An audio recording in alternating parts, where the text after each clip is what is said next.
नमस्कार, किसान समाचार में आपका स्वागत है। मैं हूं आपके साथ साइमा खान। सबसे पहले नजर हेडलाइंस पर। महाराष्ट्र के पुणे जिले में कहर बनकर टूटी बारिश, भेड़ों की ऊन में पानी जमा होने से हाइपोथर्मिक शॉक के कारण लगभग 1700 भेड़ों की मौत, साथ ही सब्जियों और प्याज की फसल को भी पहुंची बड़ी हानि।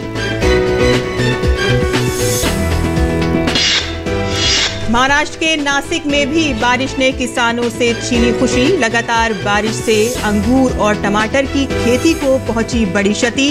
किसानों को फसल बचाने के लिए अब खाद और कीटनाशक पर खर्च करना पड़ेगा ज्यादा पैसा।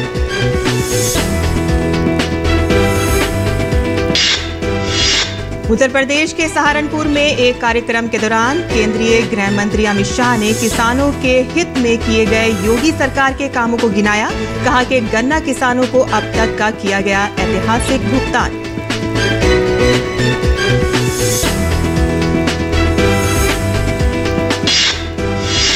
खरीफ विपणन मौसम 2021-22 में एमएसपी पर किसानों से धान की सरकारी खरीद सुचारू रूप से जारी।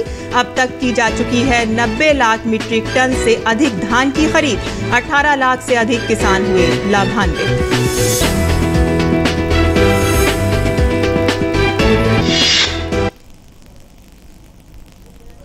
और अब खबरें विस्तार से। महाराष्ट्र के पुणे जिले में बारिश कहर बनकर टूट रही है। बारिश के कारण फसलों को नुकसान तो हो ही रहा है, साथ ही जानवर भी इसके कहर का शिकार बन रहे हैं। जानकारी के अनुसार पुणे में प्रवासी समुदायों की भेड़ों की ऊन में पानी जमा होने से हाइपोथर्मिक शॉक के कारण लगभग 1700 भेड़ों की मौत हो गई है, जबकि 2 गायें भी इसकी चपेट में आ गई हैं। साथ ही सब्जियों और प्याज की फसल को भी बड़ी हानि पहुंची है।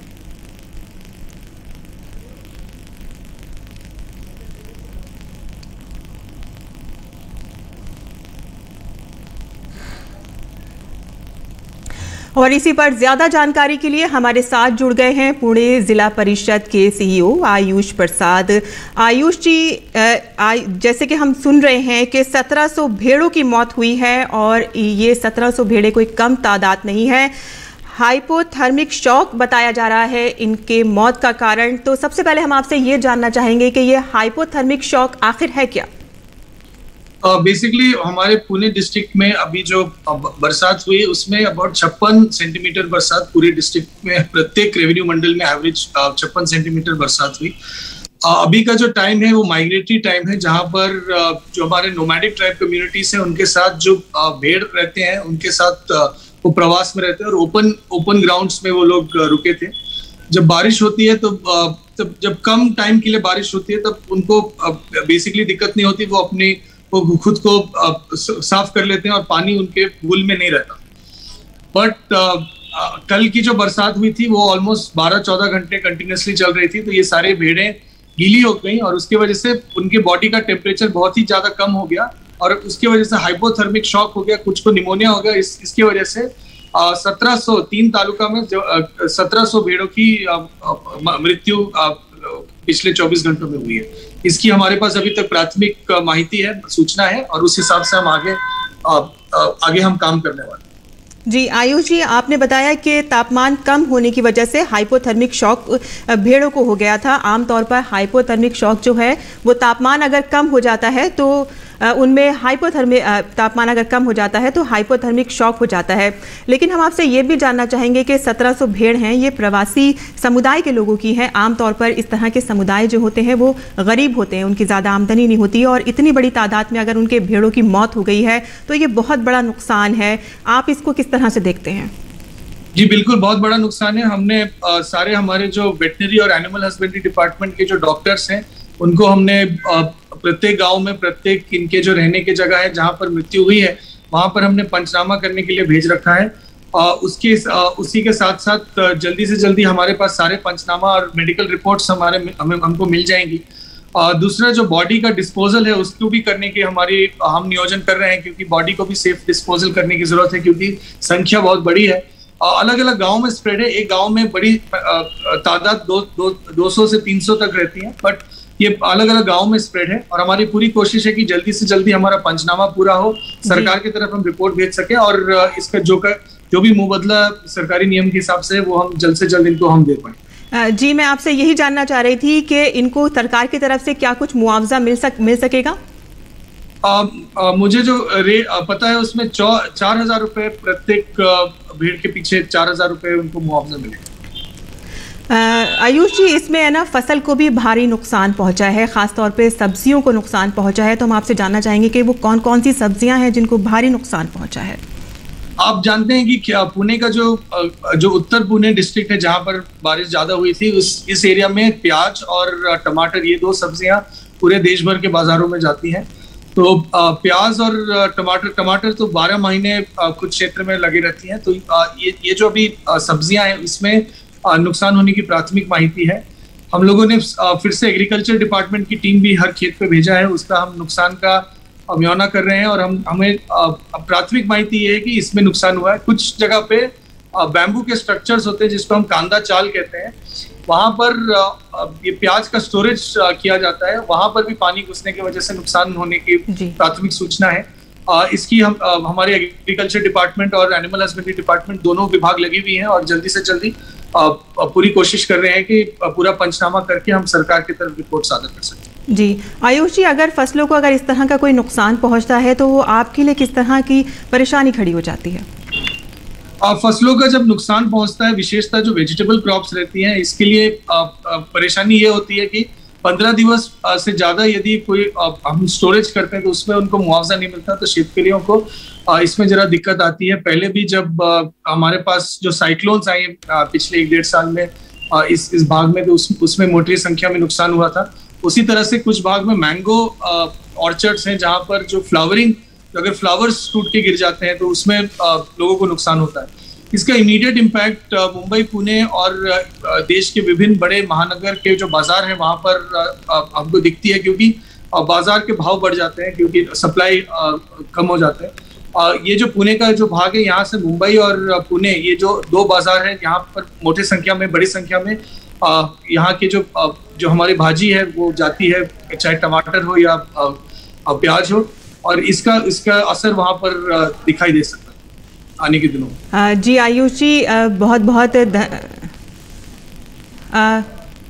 जी आयुष जी, हम आपसे ये जानना चाहेंगे कि इस तरह से जिस तरह जानवरों को जो नुकसान पहुंचता है, अगर आगे भी इनको और नुकसान ना पहुंचे उसके लिए क्या एहतियाती कदम बढ़ते जाएं, ये उन लोगों को बताया जाए जो इस तरह के जानवरों का पालन पोषण करते हैं।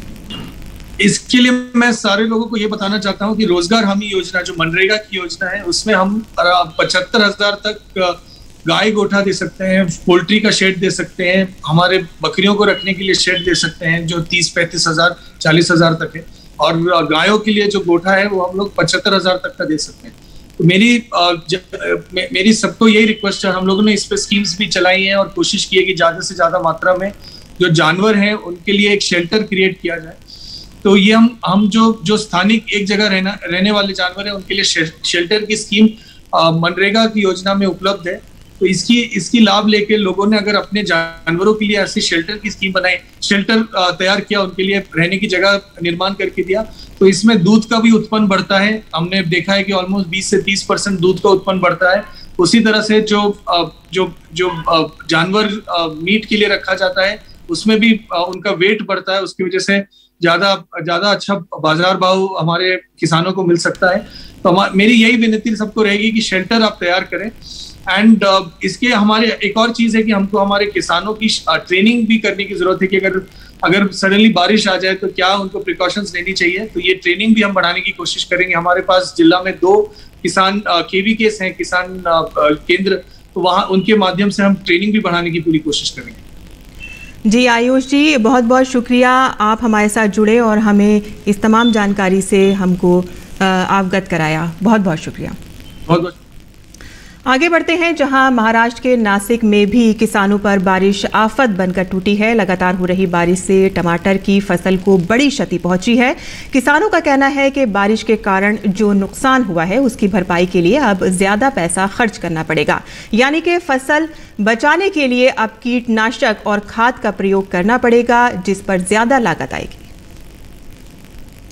बारिश की वजह से टमाटर का बहुत बड़ा नुकसान हुआ है। अभी टमाटर का भाव बढ़ गया था, अभी बारिश से वो कम होने वाला है। शेतकरी को अभी कुछ पैसा मिलने वाला था, वो अभी नहीं मिलने वाला। दूसरी तरफ नासिक में ही अंगूर की खेती को भी बारिश ने बड़ा नुकसान पहुंचाया है। किसान फसल को देखकर हताश हैं और सरकार से मदद की उम्मीद कर रहे हैं। ये बारिश की वजह से हमारा अंगूर का बहुत बड़ा नुकसान होने वाला है। ये हमारा पेस्टिसाइड का बहुत खर्चा बढ़ने वाला है और जो अंगूर की क्वालिटी वो बहुत खराब होने वाली है। जो क्वालिटी एक्सपोर्ट के लिए लगती है वो क्वालिटी को अभी बहुत दिक्कत वाला, बहुत हमको स्प्रे करना पड़ेगा और फर्टिलाइज़र का बहुत खर्चा बढ़ने वाला है। जो बारिश की वजह से वो बुरी और डावनी का बहुत बड़ा प्रादुर्भाव होने वाला है। उत्तर प्रदेश में सहारनपुर के गांव पुनवारका में केंद्रीय गृह मंत्री अमित शाह ने एक कार्यक्रम के दौरान कहा कि उत्तर प्रदेश की योगी सरकार ने गन्ना किसानों को अब तक का ऐतिहासिक भुगतान किया है।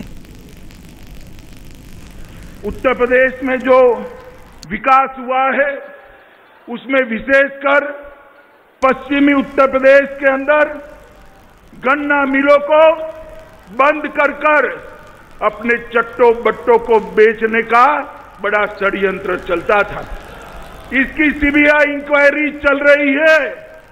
पश्चिमी यूपी हो या पूर्वी यूपी हो, कहीं पर भी एक भी मिल भारतीय जनता पार्टी की योगी सरकार बनने के बाद बेची नहीं गई है, बंद नहीं हुई। और मित्रों, हमने कहा था कि किसानों को समय पर गन्ने का भुगतान मिलेगा और मैं आज बताना चाहता हूं कि अब तक 90% किसानों का गन्ने का भुगतान करने का काम हो चुका है और जो 10% का बाकी है वो भी इसकी प्रक्रिया चालू कर दी है। 1,44,000 करोड़ का भुगतान करने का काम ये 5 साल 4 साल के अंदर भारतीय जनता पार्टी की योगी सरकार ने कहा। और केंद्रीय गृह मंत्री ने कहा कि योगी सरकार ने गरीबों के लिए कई योजनाएं चला रखी हैं। मोदी जी के प्रधानमंत्री बनने के बाद 7 साल के अंदर देश के पिछड़े, दलित, आदिवासी, गरीब, हर तबके के गरीब का कल्याण का एक यज्ञ चालू। हर घर में गैस का सिलेंडर पहुंचा है, हर घर में बिजली पहुंची है, हर घर में शौचालय पहुंचा है, हर घर में 5 लाख तक की सारी स्वास्थ्य सुविधाओं का एक सुंदर कार्ड पहुंचाने का काम किया है। और कोरोना आया तब से 2 साल से मोदी जी हर घर में प्रति व्यक्ति 5 किलो अनाज निःशुल्क भेजने का काम भी कर रहे हैं। 1 करोड़ गरीबों को और यूपी के 15 करोड़ गरीबों को संभालने का काम हमारे देश के प्रधानमंत्री श्री नरेंद्र मोदी जी ने किया है। सरकार ने कहा कि खरीफ विपणन मौसम 2021-22 में धान की सरकारी खरीद सुचारू रूप से चल रही है। पिछले वर्ष की तरह इस वर्ष भी न्यूनतम समर्थन मूल्य एमएसपी पर किसानों से धान की खरीद की जा रही है। उपभोक्ता, खाद्य और सार्वजनिक वितरण मंत्री ने बताया कि इस खरीफ मौसम में चंडीगढ़, गुजरात, हरियाणा, हिमाचल प्रदेश, जम्मू और कश्मीर, पंजाब, उत्तर प्रदेश, उत्तराखंड, तेलंगाना, राजस्थान, केरल, तमिलनाडु, बिहार, ओडिशा, महाराष्ट्र और आंध्र प्रदेश से 2090 लाख मीट्रिक टन से अधिक धान की खरीदारी की जा चुकी है।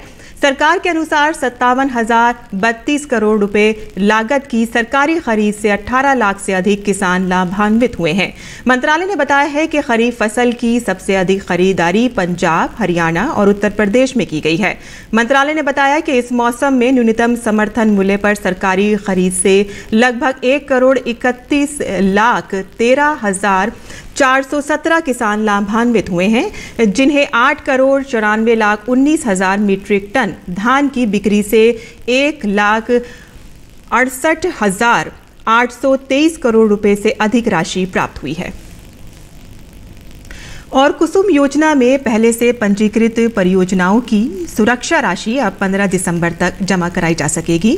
राजस्थान अक्षय ऊर्जा निगम ने सुरक्षा राशि जमा करने की 30 नवंबर की अंतिम तिथि को बढ़ा दिया है। इस योजना के तहत राजस्थान में 9 परियोजनाएं स्थापित की जा चुकी हैं, जिससे 10 मेगावाट विद्युत का उत्पादन भी प्रारंभ हो चुका है, जो कि देश में अन्य राज्यों की अपेक्षा सर्वाधिक है। इसके अतिरिक्त योजना के अंतर्गत चयनित आवेदकों जो प्रोजेक्ट स्थापना के इच्छुक नहीं हैं, उनके लिए धरोहर राशि, परियोजना सुरक्षा राशि वापस लेने के लिए आवेदन की अंतिम तिथि भी 30 नवंबर से बढ़ाकर 15 दिसंबर कर दी गई है। कुसुम योजना कंपोनेंट ए के तहत प्रदेश में सौर ऊर्जा से विद्युत उत्पादन के लिए 722 मेगावाट क्षमता के लिए 623 सौर ऊर्जा उत्पादकों को आवंटन पत्र जारी किए गए थे, जिनमें से अब तक 260 मेगावाट क्षमता के लिए 226 सौर ऊर्जा उत्पादकों की ओर से विद्युतीय अनुबंध के लिए अपने आवेदन प्रस्तुत किए जा चुके हैं। और आगे बढ़ते हैं और अब बात करते हैं मंडी भाव की।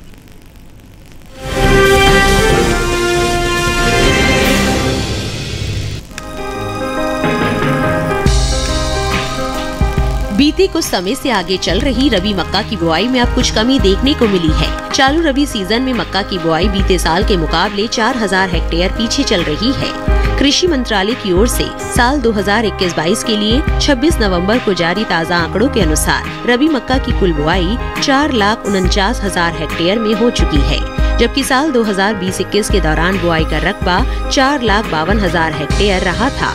बात मक्का के हाजिर भाव की करे तो एग्मार्कनेट के अनुसार कर्नाटक की कुस्तगी मंडी में 1 दिसंबर को हाइब्रिड मक्का का भाव रहा 1,697 रूपए। 2 दिसंबर को इसके भाव में 19 रूपए की नरमी आई और भाव 1,678 रूपए पर आ गया। उत्तर प्रदेश की बहराइच मंडी में इस दौरान पीली मक्का के सौदों में सुस्ती के साथ कारोबार हुआ। यहाँ 1 दिसंबर को पीली मक्का का भाव था 1,745 रूपए। 2 दिसंबर को इसका भाव 5 रूपए टूटकर 1,740 रूपए पर आ गया। हालांकि गाजियाबाद मंडी में पीली मक्का के भाव में बढ़त देखने को मिली। यहाँ 1 दिसंबर को पीली मक्का का भाव रहा 1,865 रूपए। 2 दिसंबर को इसके सौदों में 5 रूपए की तेजी आई और भाव 1,870 रूपए पर हो गया। इसी तरह हरदोई मंडी में 1 दिसंबर को हाइब्रिड मक्का का भाव था 1,640 रूपए। 2 दिसंबर को इसके सौदे 20 रूपए मजबूत होकर 1,660 रूपए पर जा पहुँचे।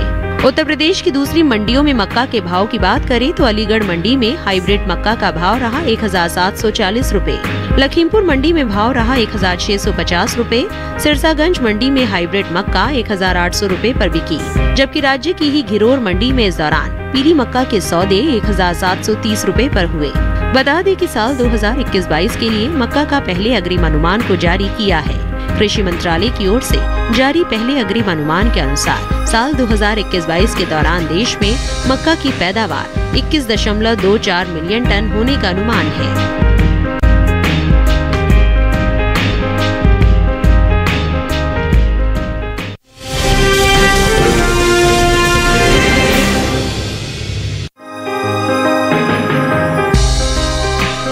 चालू रबी सीजन में मूंग की बुआई का रकबा बीते साल के मुकाबले पीछे चल रहा है। कृषि मंत्रालय की ओर से 26 नवंबर को जारी ताज़ा आंकड़ों के अनुसार रबी फसल वर्ष 2021-22 में मूंग की बुआई 45,000 हेक्टेयर में हो चुकी है, जबकि साल 2020-21 के दौरान बुआई का रकबा 60,000 हेक्टेयर रहा था। यानी इस साल मूंग की बुआई 15,000 हेक्टेयर पिछड़ी है, जबकि कुल दलहनी फसलों का रकबा बीते साल के मुकाबले बढ़ा है। कृषि मंत्रालय की ओर से जारी ताज़ा आंकड़ों के अनुसार रबी फसल वर्ष 2021-22 में कुल दलहन की बुआई 97,53,000 हेक्टेयर में हो चुकी है, जबकि साल 2020-21 के दौरान बुआई का रकबा 74,02,000 हेक्टेयर रहा था। वहीं इन दिनों मूंग की आवक कृषि उपज मंडियों में सामान्य बनी हुई है। गुरुवार को ज्यादातर मंडियों में मूंग के सौदों में नरमी के साथ कारोबार हुआ। हालांकि कुछ मंडियों में इसके भाव में स्थिरता देखने को मिली है। एग्मार्कनेट के अनुसार गुजरात की दाहोद मंडी में 30 नवंबर को मूंग का भाव रहा 6,300 रूपए। 2 दिसंबर को इसके भाव में कोई बदलाव नहीं आया और भाव 6,300 रूपए पर बना रहा। इसी तरह कर्नाटक की लक्ष्मेश्वर मंडी में बीते 2 दिनों के दौरान मूंग के भाव स्थिर रहे। यहाँ 1 और 2 दिसंबर को मूंग 3,599 रूपए पर बिकी। हालांकि उत्तर प्रदेश की जौनपुर मंडी में इस दौरान मूंग के सौदों में नरमी के साथ कारोबार हुआ। यहाँ 30 नवंबर को मूंग का भाव था 7,825 रुपए। 2 दिसंबर को इसके भाव में 25 रुपए की गिरावट आई और भाव 7,800 रुपए पर आ गया। इसी तरह राज्य की कासगंज मंडी में 30 नवंबर को मूंग का भाव रहा 6,700 रुपए। 2 दिसंबर को इसके सौदों में 50 रुपए की नरमी आई और भाव हो गया 6,650 रुपए। ललितपुर मंडी में 30 नवंबर को मूंग का भाव था 7,050 रुपए। 2 दिसंबर को इसके सौदे 50 रुपए टूटकर 7,000 रुपए पर हुए, जबकि सहारनपुर मंडी में मूंग के भाव में बढ़त देखने को मिली। यहाँ 30 नवंबर को मूंग का भाव रहा 7,875 रुपए। 2 दिसंबर को इसके भाव में 5 रुपए का उठाव आया और भाव हो गया 7,880 रुपए। दलहन की पैदावार पर नजर डालें तो कृषि मंत्रालय ने साल 2021-22 के लिए मुख्य खरीफ फसलों के पहले अग्रिम अनुमान को जारी किया है। घरेलू स्तर पर दलहन की पैदावार खरीफ फसल वर्ष 2021-22 के दौरान अच्छी हो सकती है, जिसका असर भाव पर पड़ सकता है। साल 2021-22 के दौरान दलहन उपज 9.45 मिलियन टन अनुमानित है।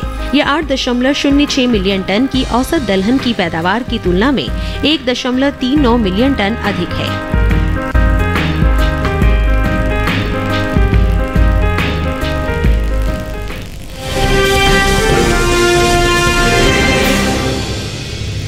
और अब बात मौसमी खेती की।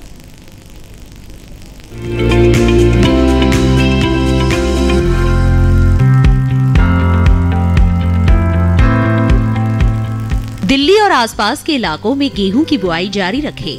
यहाँ के किसान प्याज और पत्तेदार सब्जियां भी बो सकते हैं। साथ ही हरियाणा और पंजाब के किसान लंबी अवधि वाले गेहूं की बुआई पूरी कर ले, लेकिन उन्नत किस्म के गेहूं की बुआई अभी की जा सकती है। पूर्वी हरियाणा में गेहूं की बुआई जारी रखे। हरियाणा में गन्ने की फसल में पायरीला की निगरानी करें। ये कीट गन्ने की पत्तियों और तनों को नुकसान पहुंचाता है। छोटे छोटे भूरे रंग के दिखने वाले ये कीट पत्तों की निचली सतह में पाए जाते हैं। कम प्रकोप होने पर पत्तियों पर पीले चकत्ते नजर आते हैं। ज्यादा प्रकोप होने पर पत्तियां पीली पड़कर सूखने लगती है। गन्ने के खेतों में घास फूस साफ करें ताकि छोटे कण ठीक से पनप सके। सर्दियों के मौसम में इन्हें पाले से बचाने के लिए गन्ने की सूखी पत्तियों का इस्तेमाल करें और जरूरत के हिसाब से सिंचाई करते रहे। हरियाणा के किसान इन दिनों सरसों की बुआई और गोभी की रुपाई कर सकते हैं। आलू की फसल को संक्रमण वाले रोगों से बचाने के लिए निरंतर निगरानी करते रहे। अगर संक्रमण वाला रोग दिखे तो ऐसे पौधों को उखाड़ कर नष्ट कर दे ताकि दूसरे पौधे संक्रमित ना हो सके। पंजाब की बात करें तो यहाँ पश्चिमी हिस्सों में सरसों की बुआई जारी रखे। मध्य पंजाब में टमाटर, बैंगन, मिर्च और शिमला मिर्च की पौध तैयार करना जारी रखे। यहाँ आलू की रुपाई के लिए भी समय अनुकूल है। पश्चिमी पंजाब में टमाटर की पौध तैयार करने के लिए बीजों की बुआई पूरी कर ले। सब्जियों की नर्सरी पॉली हाउस में तैयार करना ज्यादा फायदेमंद रहेगा, नहीं तो छोटे पौधों को पाले से बचाने के लिए पुआल या पॉलिथीन शीट से ढकने का काम करें। पौध तैयार करने के लिए प्लास्टिक की छोटी थैलियों का इस्तेमाल कर सकते हैं।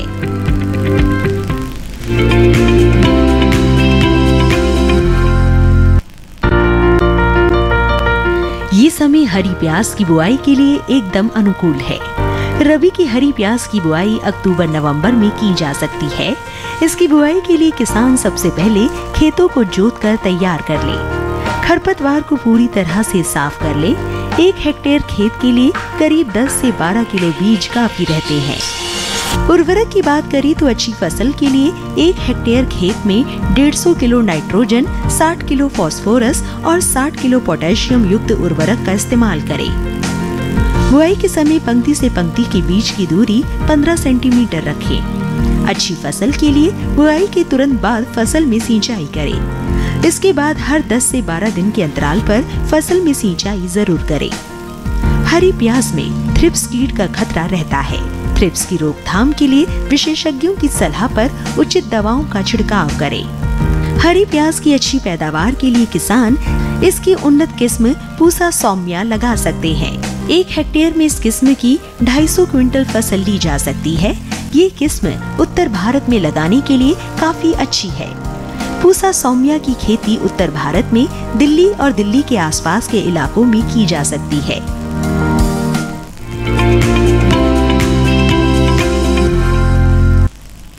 और किसान समाचार के आज के इस अंक में बस इतना ही। हमें अनुमति दें। नमस्कार।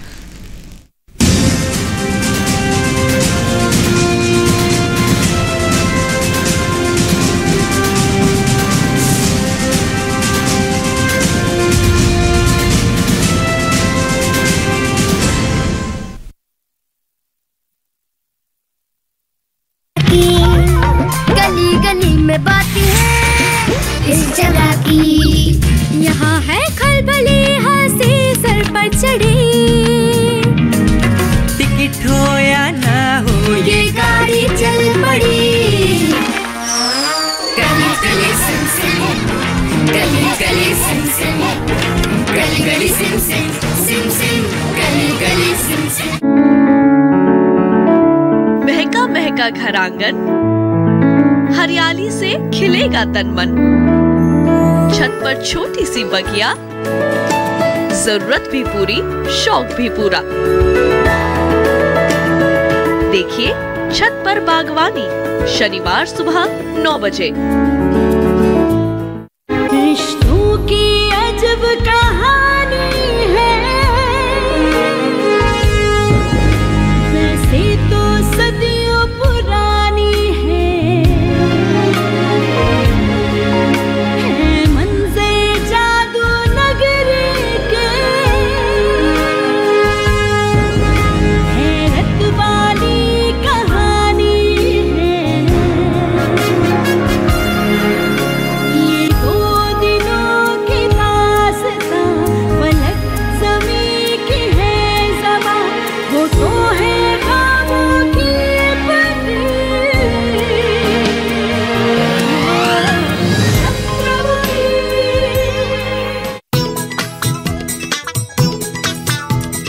डेंगू वाला फीवर या चमक की बुखार, ये है नाम के डॉक्टर कर देंगे बंटा धार।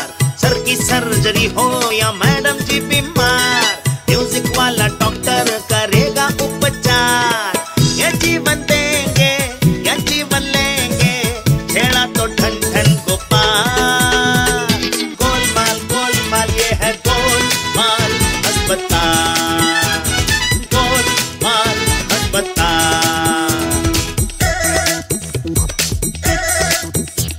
इस हॉस्पिटल में आएगा तो लंबा बिल बन जाएगा, ऐसे न चुकाएगा तो पोपट सांपल जाएगा। ये डॉक्टर डॉक्टर खेलेंगे, जान तुम्हारी ले लेंगे, एक से बढ़कर एक कैरेक्टर किस किस को हम झेलेंगे। इनसे ना रखना बोल चाल, करे जुगाड़ू झोल झाल, झोल झाल, झोल झाल। गोलमाल गोलमाल गोल गोल गोलमाल अस्पताल, गोलमाल अस्पताल।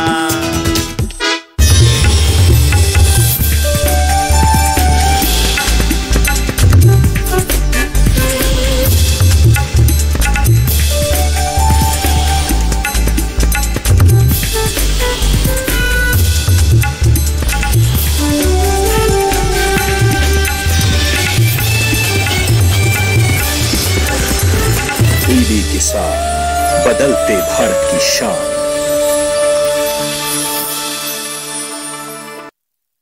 हर जोखिम से निकल कर फसल आए, सुरक्षित हो जाए। फसल बीमा से हर किसान अब आत्मनिर्भर हो जाए। अब सूखा पड़े या बाढ़ आ जाए, कोई डर नहीं।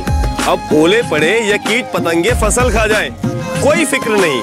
अब कैसी भी आपदा हमारी फसल पे आ जाए, क्षति होने पर हमारे दावों का उचित भुगतान मिलता है, क्योंकि हमने लिया है प्रधानमंत्री फसल बीमा। बुआई से फसल कटाई तक हर जोखिम का दावा, न्यूनतम प्रीमियम पर